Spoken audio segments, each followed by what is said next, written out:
कि यूएई ने इस पूरे युद्ध में इजराइल से ज्यादा बम खाए हैं।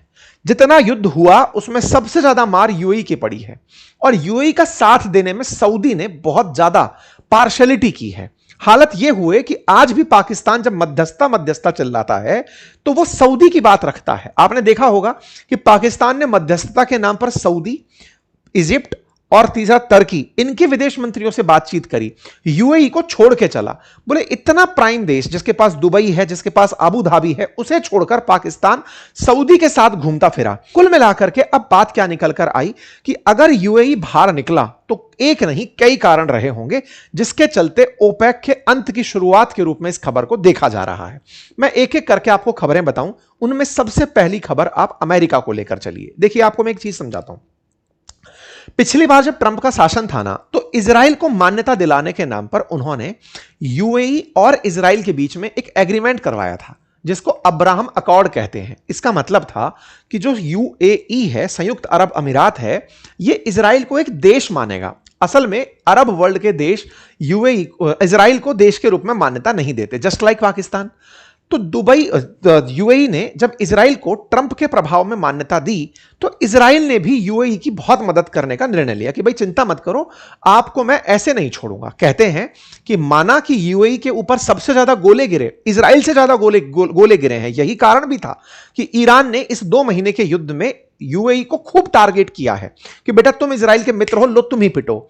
इस पूरी कहानी में 95% हमले ऐसे थे जो यूएई के ऊपर हुए तो सही, लेकिन वो न्यूट्रलाइज कर दिए अमेरिकी डिफेंस सिस्टम के द्वारा या फिर इजरायली डिफेंस सिस्टम के द्वारा, या यूएई के पास सक्षमता थी। लेकिन इस पूरी कहानी में जब यूएई ने जीसीसी कंट्रीज को संयुक्त रूप से यह कहा कि देखो मेरे ऊपर इतने हमले हो रहे हैं, आप सब मिलकर के यह क्यों तय नहीं करते कि हमें ईरान को मारना है। आपको बीच में मैंने कई सेशंस ऐसे साझा किए थे जिसमें यूएई ने कहा था कि मैं ईरान को आतंकवादी देश मानता हूं, मैं उस पर हमला कर दूंगा। इन सब देशों को जब जब उसने बात करी ना, ये सारे लोग पीछे हट गए। क्यों पीछे हट गए? अब देखो, इंटरनल राइवलरी समझो। क्या है ना कि सऊदी अरब अपने यहां पर एक शहर बना रहा है, नियोम उसका नाम है, प्रोजेक्ट का नाम, द लाइन करके वो शहर बना रहा है। उस शहर में वो चाहता है कि दुबई की तरह वर्ल्ड क्लास कंपनीज आए, बहुत सारे मतलब अप टू डेट टाइप की चीजें हो, दुनिया की जितनी भी नायाब चीजें हैं वो उस शहर में हो, पूरा कांच का आलीशान बिल्कुल अलग तरह का वो शहर बनाना चाहता है। लेकिन दुबई से लोगों का मोह नहीं हटता।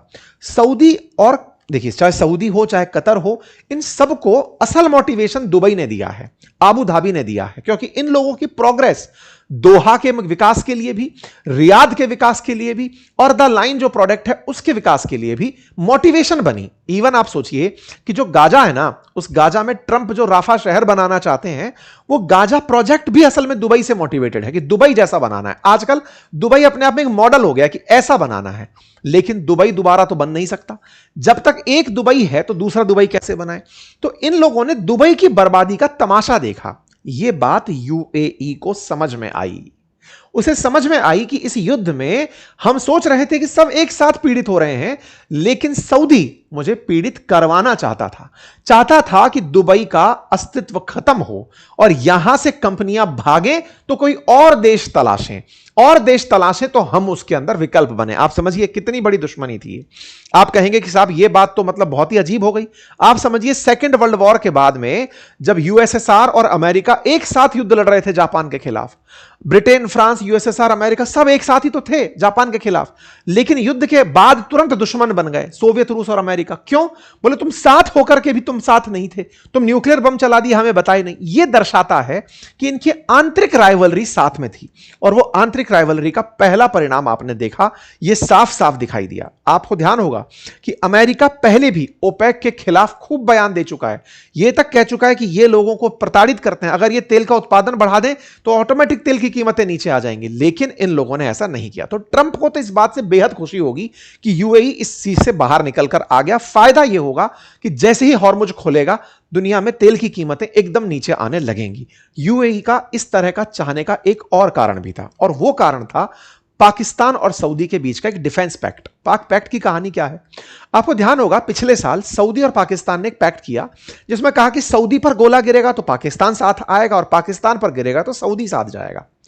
इसी पूरे पैक्ट के चलते यमन में जब हूती और हदियों का विरोध चलता रहता है, तो सऊदी ने यूएई के जो संसाधन है, कहिए जहाज, ट्रक, टेम्पो टाइप की जो चीजें हैं, इनके ऊपर यमन में हमला कर दिया था। पिछले साल की बात है, हमने इस पर सेशन भी किया था कि सऊदी ने यमन में जो यूएई का इंटरफेरेंस था उस पर गोले गिरा दिए थे। इस बात को यूएई ने हालांकि तब खून किसी घूंट पी के निगल लिया था, क्योंकि वो जानता था कि सऊदी से अगर मैं युद्ध करने निकला तो मामला बहुत ज्यादा बिगड़ जाएगा, हॉस्टाइल हो जाएगा। लेकिन अंदर एक कुंठा पल गई कि तुम साथ होकर के भी हमारी इंसल्ट कर दिए। ये इंसल्ट के पीछे असल में इनकी खड़ा था पाकिस्तान, क्योंकि पाकिस्तान कहीं ना कहीं सऊदी को चढ़ा के चल रहा था कि सर आप तो कतई मत डरिए, न्यूक्लियर बम लेकर बैठा हूं मैं आपके साथ हूं, आप चिंता मत करिए। यही कारण था कि यूएई के जो प्रिंस हैं, जो मतलब किंग हैं, वो भारत की यात्रा पर आए थे। एक दिन की यात्रा पर थे, बस आए और मिले प्रधानमंत्री से और मिलकर चले गए थे। मतलब उस समय उन्हें यह महसूस हुआ कि नहीं, हमें कोई साथ चाहिए होगा। और आपको एक बात याद दिलाऊं, अगर याद आए तो ध्यान करिएगा कि उस समय ही चर्चा निकलकर आई थी कि इजराइल तुर्की के खिलाफ एक गठबंधन बना रहा है, जिसमें साइप्रस होगा, जिसमें इजराइल होगा, जिसमें भारत होगा, और उसमें एक और देश ऐसा होगा जो मुस्लिम वर्ल्ड का होगा। असल में वो यूएई ही था। इस इजराइल ने उसको साथ में ले लिया था कि तुम साथ में आ जाओ, अब तुम उस पूरी बिरादरी से बाहर कर दिए गए हो, तुम्हारा कोई नहीं है। उधर उधर ग्रीस को साथ में लिया गया।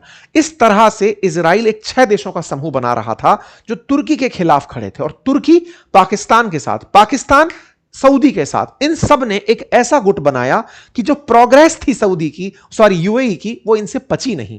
जब ये डाइजेस्ट नहीं हुई ना, तो ये बात कहीं ना कहीं यूएई को अंदर से महसूस हो रही थी कि ये सब जलते हैं मेरे से। वो वेलकम मूवी का नहीं है, जलता है मुझसे, तो वो जलता है मुझसे वाली फीलिंग थी, और इसके चलते यूएई ने यह किनारा किया। एक और चीज आप ऑब्जर्व करिए, अभी जब शांति वार्ता के नाम पर ईरान के डेलीगेशन गए पाकिस्तान, यूएई ने क्या बिगाड़ा था भाई? आपने शांति वार्ता के समय पर सबको बुलाया, पाकिस्तान वालों ने तुर्की, इजिप्ट और सऊदी सबको बुलाकर बातचीत करी। इवन ईरान के विदेश मंत्री ने भी सबसे बात करी, यूएई को छोड़ करके। अरे यूएई ने तुम्हारा बिगाड़ा क्या है? केवल ये कि ये ज्यादा इजराइल को चाहता है, या ज्यादा अमेरिका को चाहता है, या ये कि ये ज्यादा सक्सेसफुल है या प्रॉस्पेरस है। बस प्रॉस्पेरिटी उसके लिए नुकसानदायक बनी। ये वो सारे कारण बने। इन्हीं से तंग होकर के आज से एक दिन पहले खबर बनती है कि यूएई ने पाकिस्तान को दिया हुआ $3.5 बिलियन का अपना लोन वापस मांग लिया। यह लोन वापस मांगा, यह बड़ी सुर्खी बन ही रही थी कि अचानक एक और सुर्खी आती है कि सऊदी ने $3.5 बिलियन सऊदी ने पाकिस्तान को दे दिए कि लो तुम यूएई के पैसे चुका दो, बनता होगा ज्यादा अमीर। मतलब अब समझिए कि किस तरह की इनके बीच में राइवलरी चल रही है। तो सऊदी ने, मतलब इधर यूएई ने, ये हेडलाइंस हैं, यूएई ने मांगा पैसा पाकिस्तान से, ये हेडलाइन बनकर के आई कि पाकिस्तान ने सऊदी से डिस्कशन किया, सऊदी ने $3.5 बिलियन उसको दे दिए कि ले तू दे दे पैसे इसको। ये खबर बनकर आई, पाकिस्तान की ऑफिशियल खबर बनकर आई। इसका मतलब यूएई असल में इतना फ्रस्ट्रेट हो गया है इन लोगों की वजह से कि नहीं भाई मैं अलग ही रह लूंगा। इस बारे में चर्चा सीएनएन के पत्रकारों ने जब इनसे की तो इन्होंने जवाब यही दिया कि नहीं, हम अपना प्रोडक्शन बढ़ाना चाहते हैं और इस प्रोडक्शन से हम किसी को नुकसान नहीं पहुंचा रहे हैं, हमारी जरूरतें जो हैं वो ज्यादा हैं, हमें ज्यादा पैसे की जरूरत है, इसलिए हम कर रहे हैं। लेकिन कुल मिलाकर यूएई ने अब सऊदी को यह कहा कि सुनो, तुम्हारी छत्र छाया में रहने की हमें जरूरत नहीं है, हम अपना काम खुद देख लेंगे। तो इस ऑयल के गणित में यूएई का अलग निकलकर चल जाना अपने आप में कहिए कि अंदर के बिगड़े हुए रिश्तों की सुगबुगाहट है कि मामला बिगड़ रहा है। क्या भारत का कोई रोल है इसमें? बिल्कुल कहा जा सकता है। असल में आज से 2 दिन पहले की खबर है कि भारत के जो एनएसए हैं, डोभाल साहब, वो जाकर के यूएई में वहां के जो शेख हैं मोहम्मद बिन जायद, उनसे मुलाकात करते हैं। कहा जा रहा है कि भारत इस समय पर पूरे समय यूएई के साथ बना हुआ था, क्योंकि भारत ने, इजराइल ने, यूएई ने और अमेरिका ने एक गठबंधन बनाया हुआ है जिसका नाम है I2U2 गठबंधन, इंडिया, इजराइल, यूएई और यूएसए। इस I2U2 गठबंधन के चलते भी कहीं ना कहीं इस इजराइल की गणित को बदलते हुए देखा गया, इस यूएई की गणित को बदलते हुए देखा गया। बोले अब समय आ गया है ये पब्लिक करने का कि आप और हम साथ हैं। कुछ वैसी स्थिति निकल कर आई। तो भारत के लिए क्या होगा इसका मायना? देखिए, भारत के लिए बहुत बड़े मायने होंगे 2 तरह से। कैसे? यूएई जैसे ही इस स्टेट ऑफ हॉर्मुज के बाद पब्लिक के लिए ओपन होगा, उस समय हो सकता है कि भारत यूएई के साथ एक ऐसा पैक्ट साइन कर ले जैसा चाइना ने ईरान के साथ किया हुआ है $400 बिलियन तेल खरीदने का।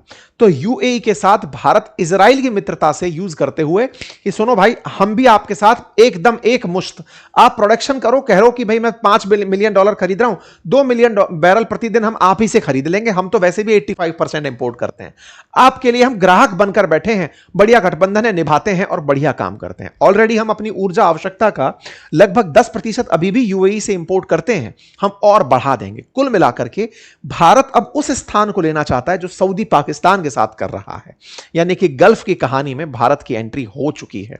आप इसे कैसे देखते हैं जरूर बताइएगा। बाकी अगर पूरा डिटेल से एकदम बिहाइंड द सीन सारी बातें जानना चाहते हैं तो मैंने एक सेशन आपके साथ जस्ट इस वीडियो के अंत में पिन किया है, कमेंट बॉक्स में भी डाला है, जहां पर आपको एक डिटेल डिस्कशन है जिसमें पता चलेगा कि इस कहानी में असली विजेता कौन है। धन्यवाद।